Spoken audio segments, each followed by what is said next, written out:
I welcome this opportunity to talk to you about homelessness and dementia, and to raise awareness of the challenge many people face when living with dementia or cognitive impairment. People usually think of dementia as an ageing issue, but dementia can affect people from all walks of life at different stages of their life. Alzheimer's Australia, through their program Your Brain Matters, is committed to helping people understand the importance of good brain health in their day-to-day life and the connection between dementia and other chronic diseases such as diabetes, heart disease and stroke.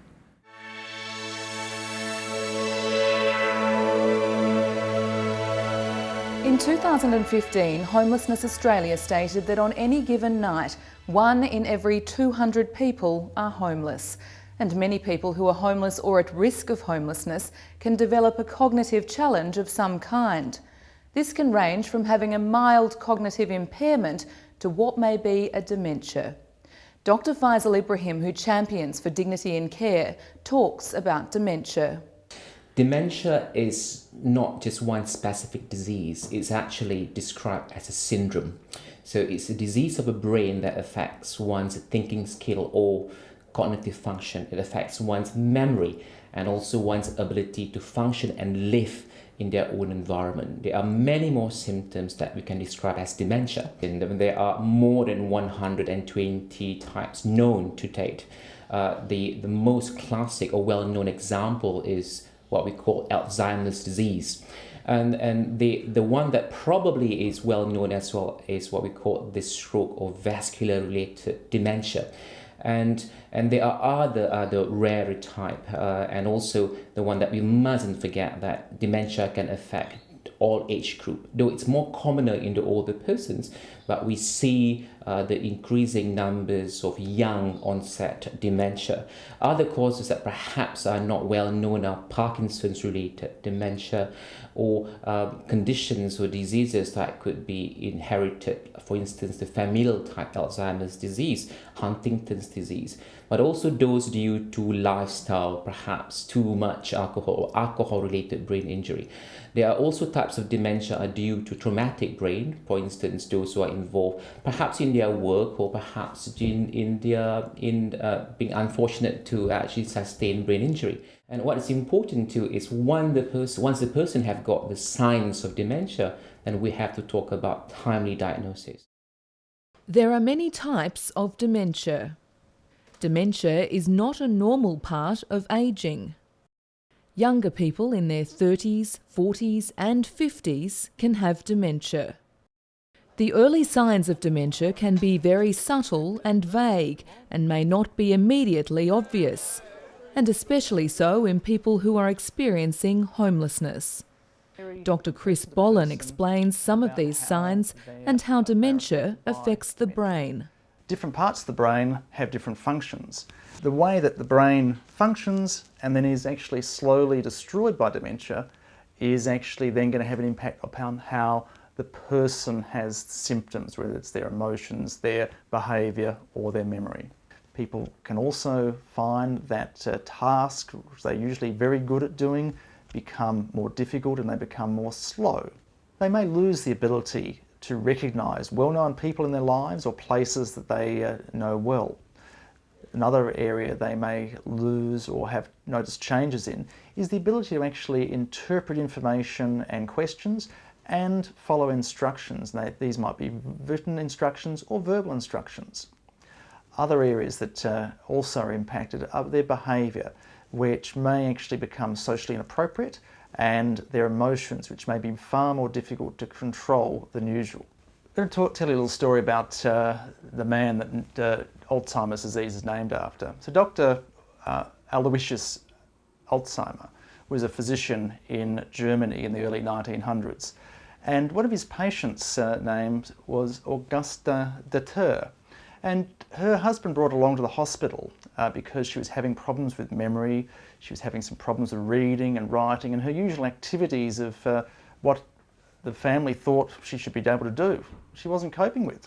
So Dr. Alzheimer met Mrs. de Ter and undertook quite a few tests and wrote copious notes about what was going on.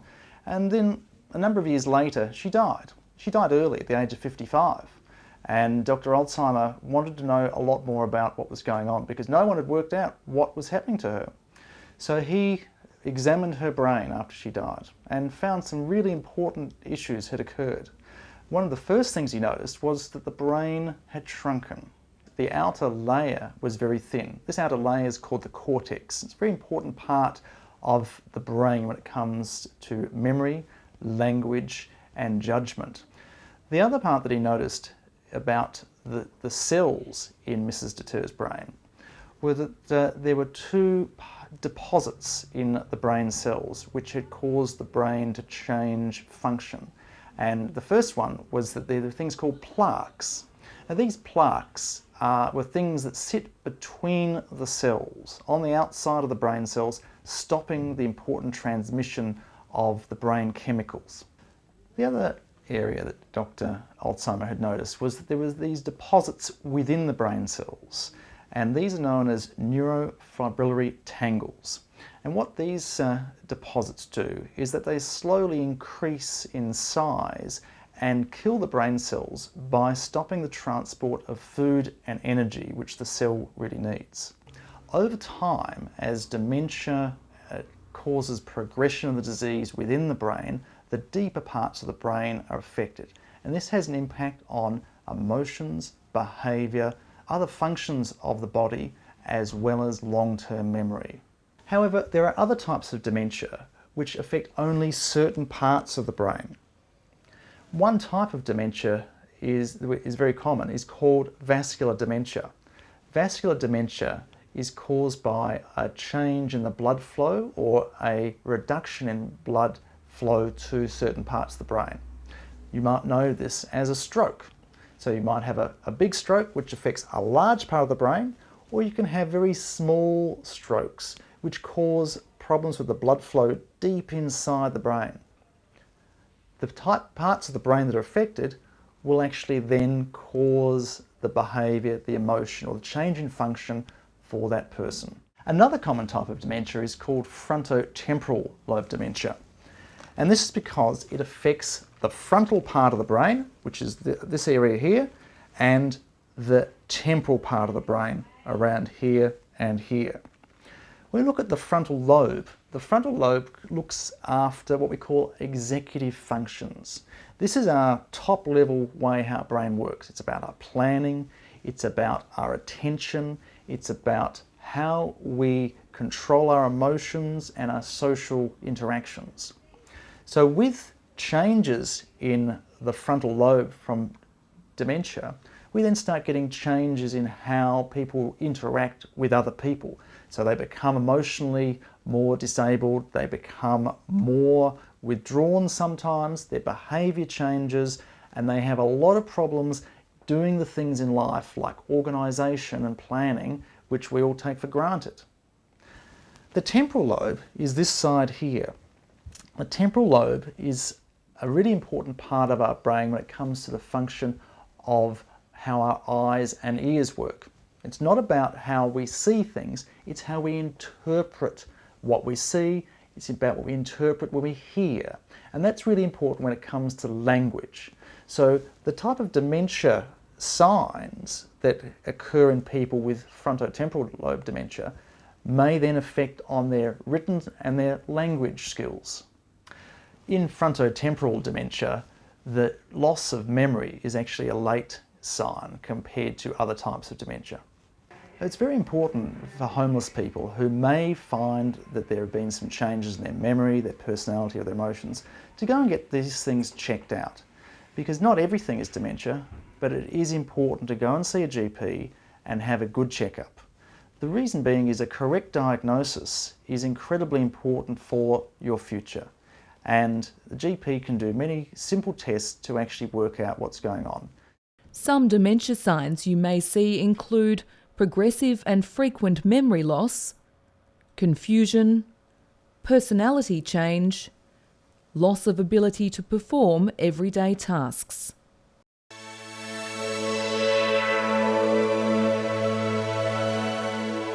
When most people think of the homeless, they picture the person who is sleeping rough or someone isolated from support and care, but that's not always the case.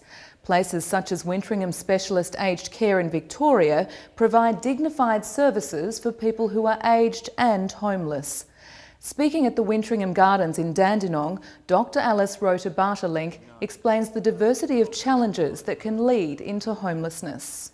It can be particularly close for people that are living on a marginalised existence, particularly economically, where they're living on just scraping the breadline, and they're just managing to keep their head above water, and then a major life crisis happens. It can be around their health, it can be around their relationships, it can be around the death of someone, it can be around loss of job, it can be loss of finances. Suddenly there's that cusp that someone tips over, and that tends to put them in a position where they're not coping as well, they're not able to use the same survival strategies that they normally would use to keep their heads above water, and at that point they tend to tip over, and it tends to lead to a snowballing effect where they can come to rely on alcohol or drugs or negative strategies to cope with life as they try to struggle from day to day to get through. People who are homeless or at risk of homelessness fall across all age groups, gender diversity and individuality, and include those who are culturally and linguistically diverse, Aboriginal, gay, lesbian, bisexual, transgender and intersex. They also cross a wide range of locations. You know, the majority of people that we have who are homeless that come to our centre would be ranged between 40 to 60, which is pretty disturbing for Australia. You know, you think of that age group as being an age group that would sort of have their life sorted out and be looking to move into enjoying the later part of their lives. But, you know, many of these people are still struggling and have trauma and daily difficulties in their life. An interesting trend in the area though is that there is a growing number of older single women. Jenny Kent experienced homelessness in her 60s and came very close to living on the street. I was on the list for public housing, and there was a delay in the building of same, and my lease had run out in my city unit, and I had nowhere to go. I did what the kids call sofa surfing and went from a friend's house to another friend's house. I was going to be walking the streets with my tiny dog. Daunting. At 64, 65, never imagined it would happen. We have a lot of people come to our area to retire, etc. So they move away from their support systems, and if things don't go, don't end up the way they want in this area, then they really are at risk of being homeless. For people who are just in insecure housing through most of their lives, or much of their lives, it can just take one crisis, like something going wrong with their physical health, losing a job, for them to end up in that homeless sort of group. And sometimes there is a lack of respect and understanding around homelessness, coupled with a stereotypical view that it's all their own fault. Yeah, I think there's a real association between homelessness and undeserving, and particularly as someone gets older, because there's the perception that if someone's older, they should be wiser and they should have enough life strategies and coping, life experience that they can pull up on in order to enable them to cope and to get over a crisis and to survive and to prosper. And it seems to be emerging more that people are considered that's their life choice. But it's not a life choice, it's just a lack of other choices and support to be able to make a much more dignified lifestyle and to live a better, to live a more dignified life. Yeah. There are multiple causes of homelessness. For some people, alcohol or drugs can be part of their coping strategy. Increasing numbers of older people are seen in homelessness.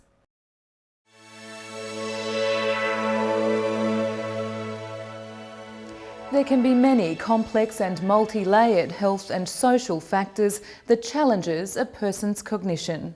The people that we see at Wintringham are referred to the service because they have a very much a person-centred care around individual needs and supports. So we get a very challenging, group of people with quite overt challenging behaviour, or people who are a long way down the track of addictions, or have had long-term homelessness, which all of those factors affect someone's cognition in some way. For example, a person who is a long-term drinker, most of the time they have coexisting brain injuries as well through being unconscious from fights, falls and accidents. Most of the time these people also have an underlying mental health disorder, so that will also impact someone's behaviour and their way in which they interact. Then that doesn't preclude the person from developing an age-related dementia as well. Jenny not only faced being homeless, but also was helping a friend living with undiagnosed dementia. And I didn't have to be Einstein to see there was a problem. Now at that point I didn't realise it was Alzheimer's, and I don't know, I just knew that there was something terribly wrong. Going downhill fairly quickly. She was losing her purse a lot.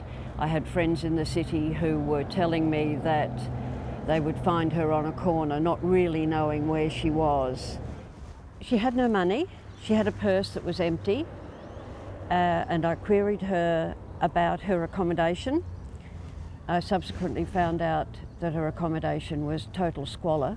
Things that used to make sense for them, or where they used to be able to manage the environment and manage their homeless situation, it starts to all become undone, and so it's quite difficult for them to manage.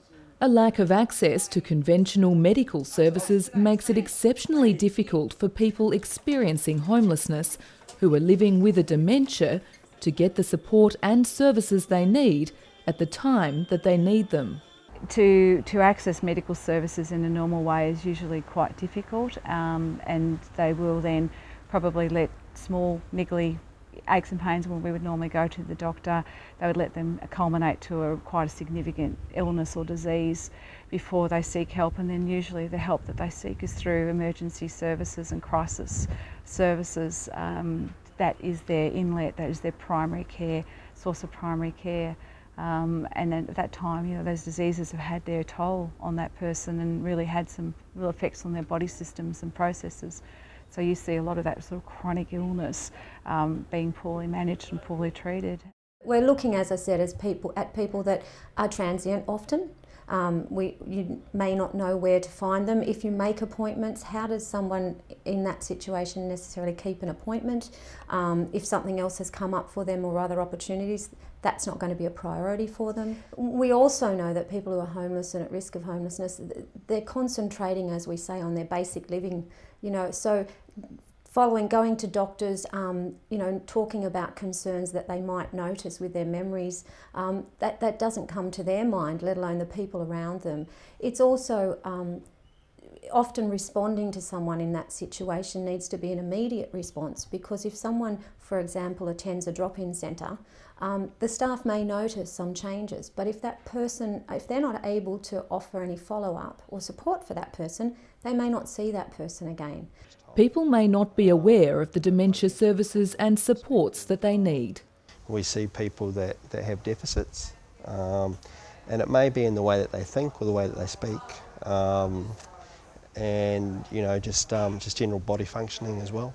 A lot of them come in and you know, they have a history of trauma and self-medication through either alcohol or drug use. And they said, well, we don't know, you know, we see people with mental health problems. What's the difference between that and dementia? It's very difficult to tell in those circumstances, you know, when you're first meeting a person, when you don't really know their background or their history, whether it's dementia or whether it's a mental health issue. Premature ageing is often seen in long-term homelessness, which is why people look and are physically older than their age suggests.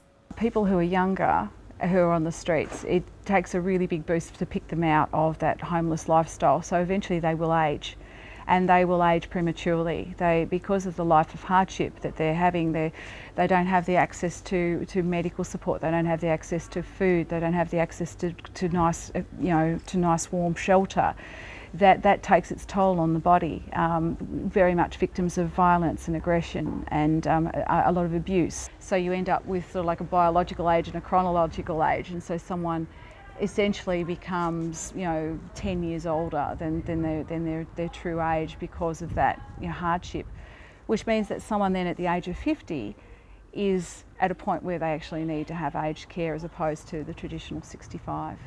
Research has identified several risk factors associated with dementia.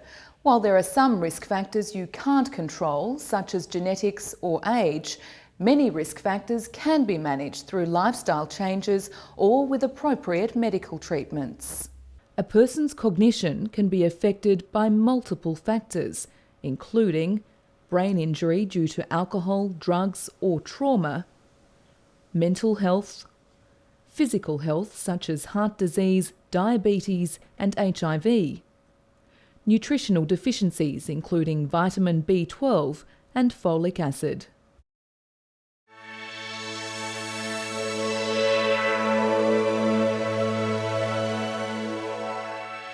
Things are changing. There are people with a vision to see improvements to good brain health and people's well-being, who care about understanding and meeting the needs of people who are living with homelessness and dementia.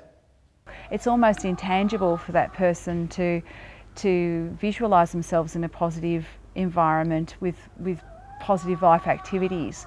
So, or they haven't even had the experience of it in their life.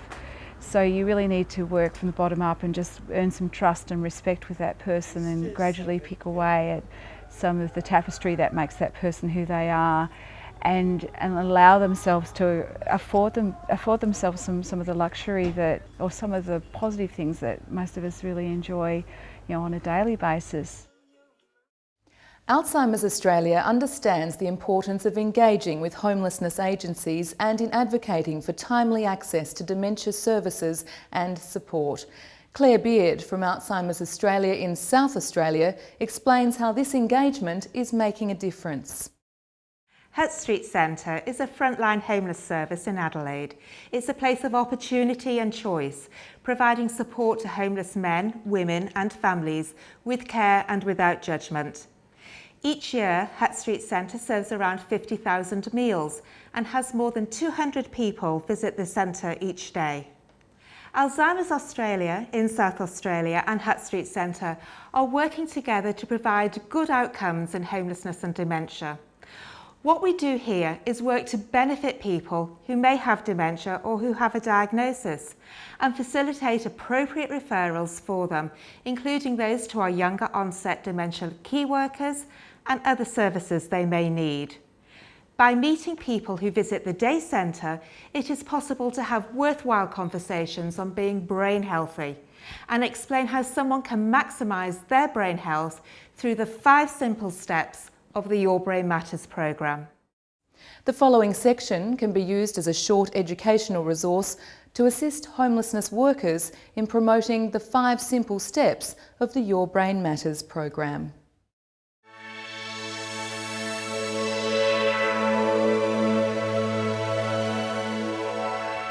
Step 1. Look after your heart, because what's good for your heart is good for your brain. It's important to prevent or control things which affect your heart's health, such as having high blood pressure, high cholesterol, type 2 diabetes and obesity. We encourage people to see a doctor if they're worried about this and have a medical checkup. Step number 2. Do some kind of physical activity, because this increases blood flow to the brain. It stimulates the growth of brain cells and the connections between them, and is associated with larger brain volume, which is a good thing. We can all keep active by aiming to do between 2.5 and 5 hours of moderate exercise, such as brisk walking, over the course of a week. Step 3. Mentally challenge your brain. Evidence tells us that doing new tasks or activities helps keep our brain functioning well, and it helps develop new brain cells. This gives us more brain reserve or backup for when our brain health is under stress. Mental exercises may also protect against accumulation of the damaging proteins which we see with Alzheimer's disease. So we encourage people to take advantage of libraries and day centres where they can read a book, learn how to use a computer, or participate in a new activity that makes good use of their brain. Step 4. Follow a healthy diet. Places such as Hutt Street Centre work hard to provide nutritious and well-balanced meals, and that's important for our brain health. What you eat can affect your brain. Unfortunately, we know that a high intake of saturated fats and trans fats, often found in fast foods, pies, pastries, cakes and biscuits, are associated with an increased risk of dementia. It may not always be easy for people all of the time, but whenever possible, promote healthy food choices. Step number 5. Enjoy social activity. Keeping socially active is especially important for people who may have limited opportunity to chat and engage with others. Social participation has been found to have benefits for other health factors related to cognitive functioning, such as vascular condition and with emotion and depression. It is important for people to keep in touch with each other, to stop and chat, and to join some of the social programmes that are on offer at the day centres or the homelessness services. Your Brain Matters is an evidence-based programme for everybody, because being brain healthy is relevant to any age, whether you're young, you're old, or you're in between. For more information, visit www.yourbrainmatters.org.au. The numbers of people diagnosed with dementia increases every week. Currently, there are more than 332,000 people in Australia living with dementia. This number is predicted to rise by 1/3 over the next decade. It's also estimated that more than 24,000 younger people are living with dementia. At the same time, significant numbers of Australians are experiencing homelessness. These are people in vulnerable situations who face great challenges in accessing good brain health interventions and access to robust and appropriate dementia services and support at a time when they need it most. The link between dementia and the social causes of the health of homeless people are highlighted in this resource. I hope that this resource will assist you in the critical work that you do in making Australia a better place for everybody and in helping Alzheimer's Australia continue its fight against dementia.